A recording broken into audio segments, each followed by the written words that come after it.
My name is Dominique Crump. I am Tequila's eldest brother. We grew up in a loving single-parent home in Charlotte, North Carolina, with our mother, our brother Jamal, and our baby sister, Shanita, who passed away at the age of 5.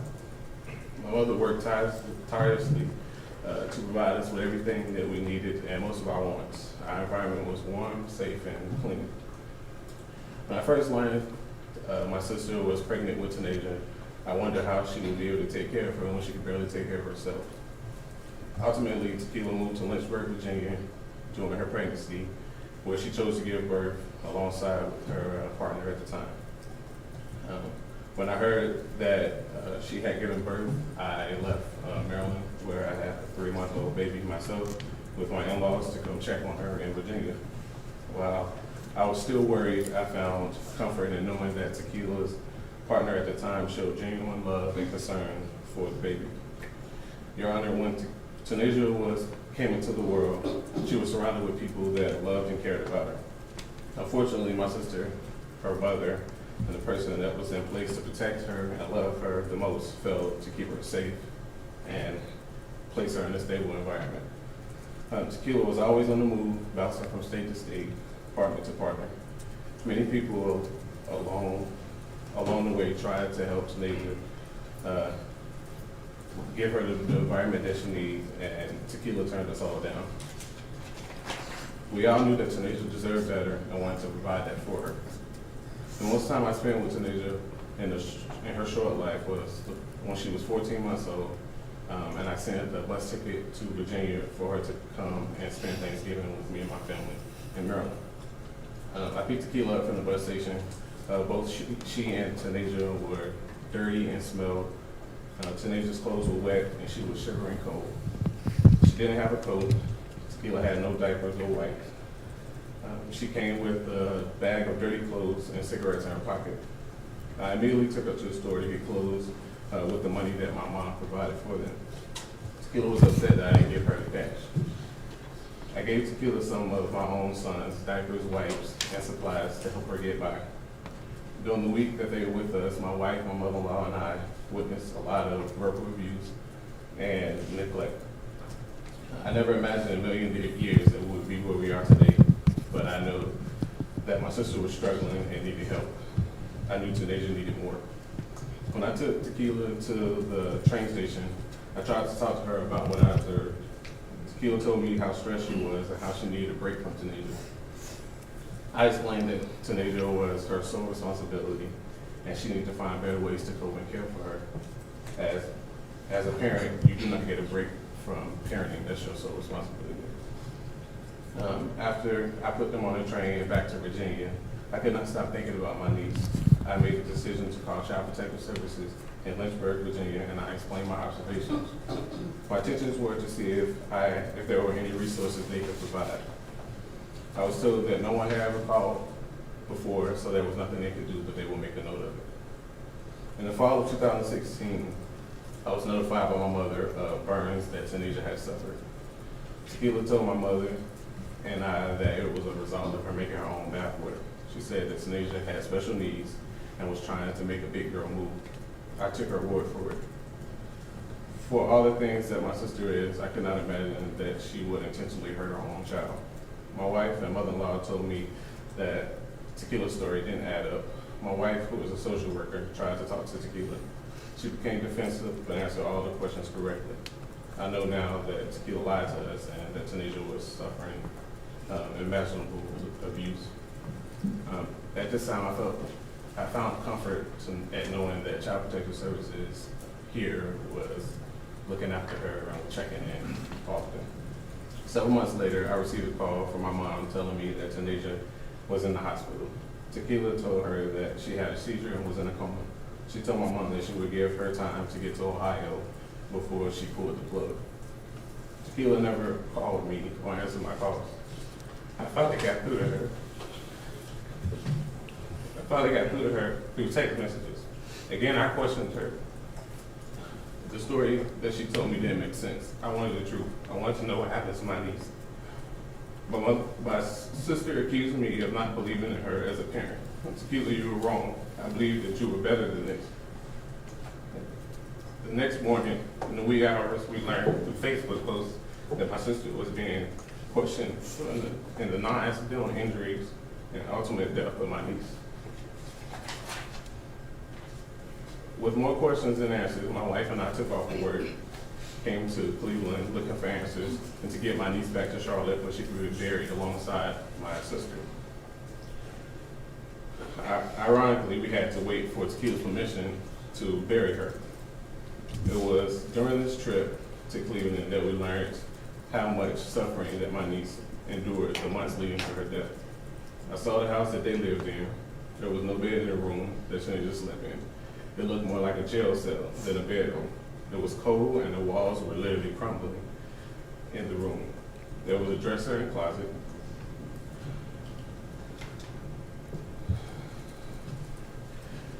There were crayon markings on the wall.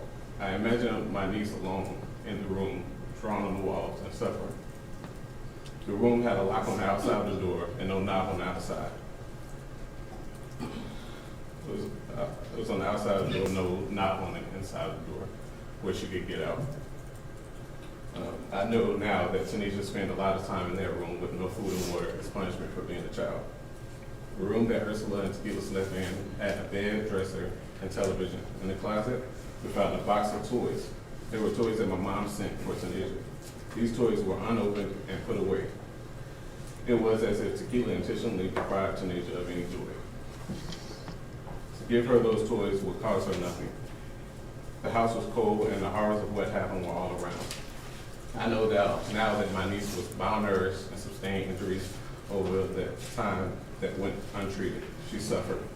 She was isolated from her family and the outside world. She wasn't even in school. I'm here today for Tanisha, but I'm also here for my mother, Tanisha's grandmother. As Tanisha was laid clinging for her life, Tequila was on the phone talking to her mom about Easter dress sizes. I'm sorry, sir, about? Easter dress sizes. They were putting, it's around the time that Easter was coming, so my mom was preparing to buy clothes and things. She had no idea what had happened to her daughter. Tequila said nothing. These two women act as if nothing had happened. They act as if this brutal beating was nothing out of the ordinary, because it was not for them. This day was different because God finally said enough is enough and ended my niece's suffering. I have not got the courage to speak to my sister since.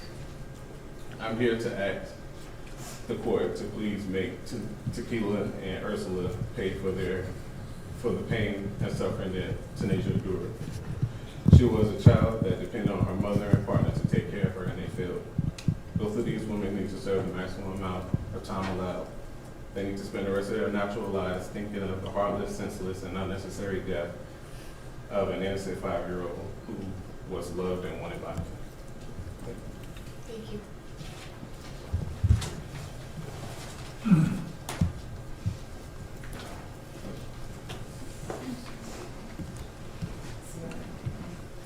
Ms. Giles would like to address you on behalf of Raymond.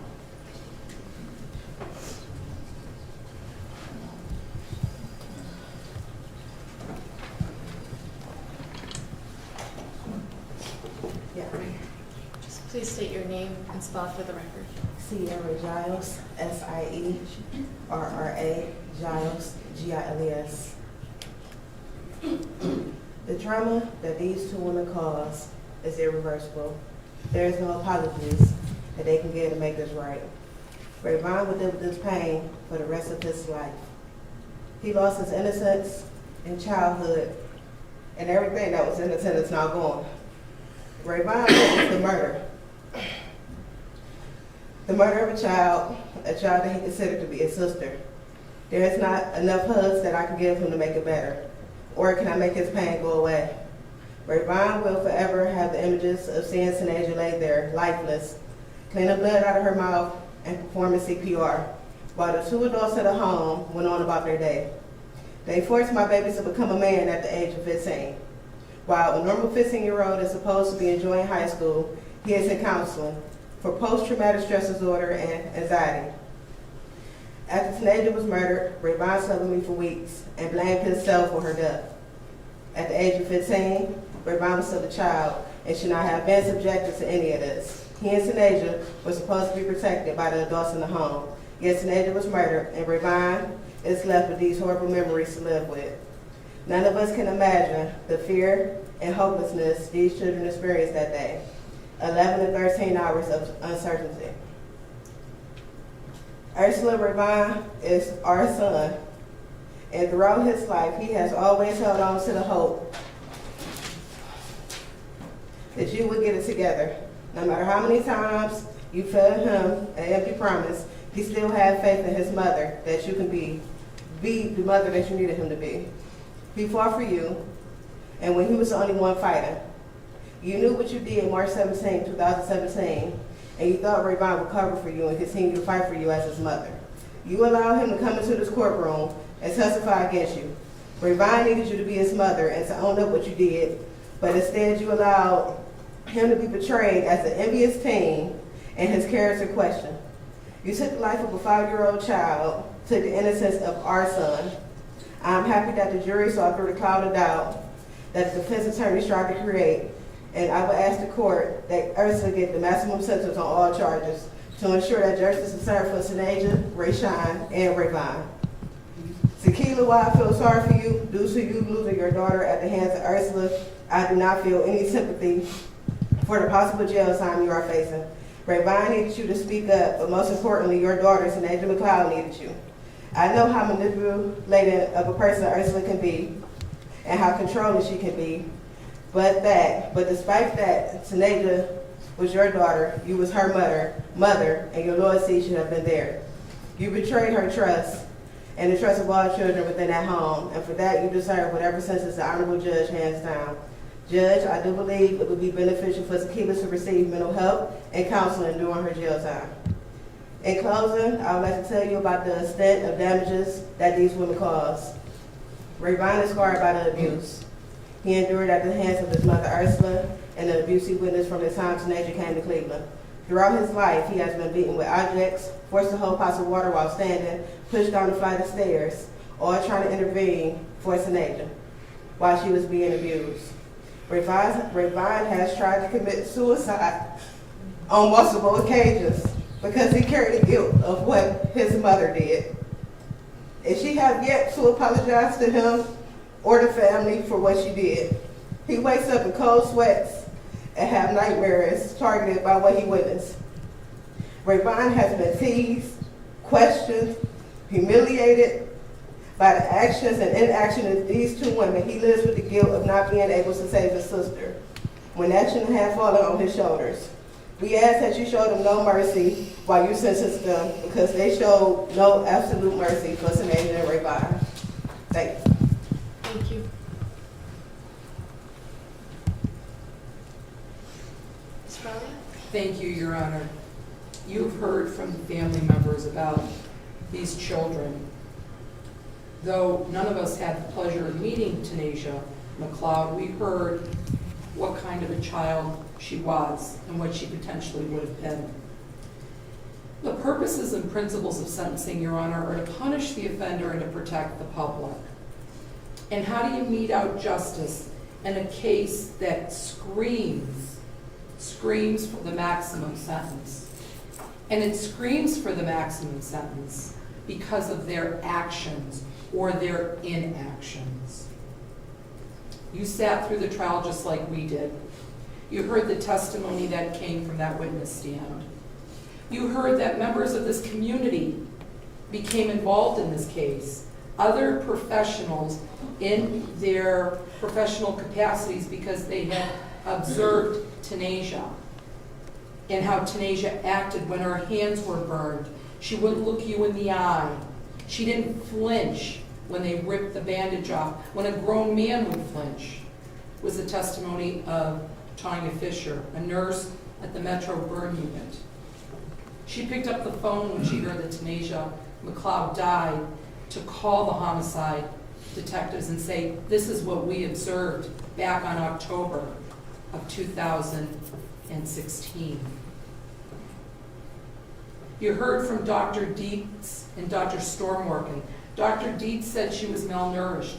So what did they do? They provided her Pediasure. Within a matter of weeks, she gained 5 pounds. Were there services in this community? We've got plenty of services.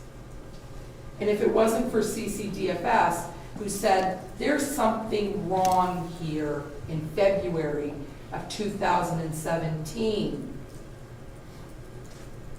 taking her to the hospital, making people aware, something's not right, there are red flags. This child doesn't go to school, we've isolated her. They don't have insurance, we can't take them to the doctors. Again, another form of isolation. So when they provide the PSI is provided to this court, the defendants have an opportunity to say something to the court.